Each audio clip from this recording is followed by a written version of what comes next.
On December 15th, 1836, a fire swept through the U.S. Patent Office in Washington, D.C., destroying nearly 10,000 patents.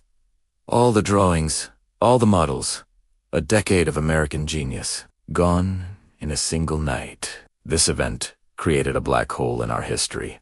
But it's not the only way an invention can disappear. Some are buried by competitors, others are just born too early. This is the story of the ghosts in the machine, the inventions that history forgot.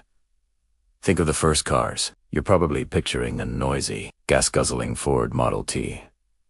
But what if I told you that in the year 1900, electric cars dominated the streets of New York City? They were clean, silent, and easy to drive.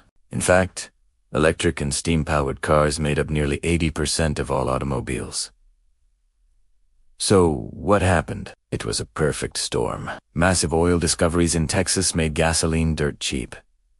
Rural America had no electric grid to support charging. And finally, the invention of the electric starter in 1912 made gas cars much less dangerous to use. The electric dream died. And for a century, its history was just a footnote, forcing us to reinvent the wheel all over again.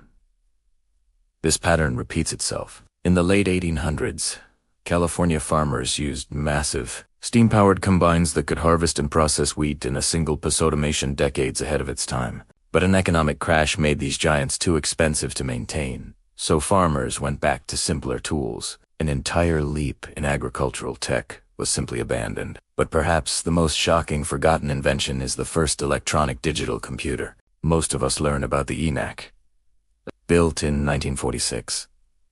But the real first was the Atanasoff-Berry Computer, or ABC. Built years earlier at Iowa State College, it was the first to use binary code and had features that are the direct ancestors of modern computer memory. So why have you never heard of it?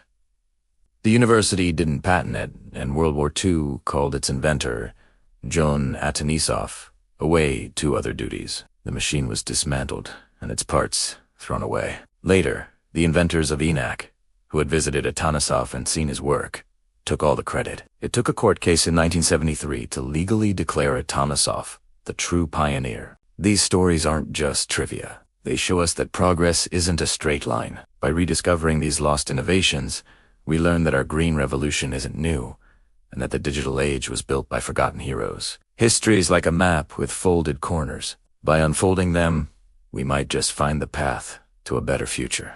Thanks for watching, and if you enjoy digging into hidden history, make sure to subscribe.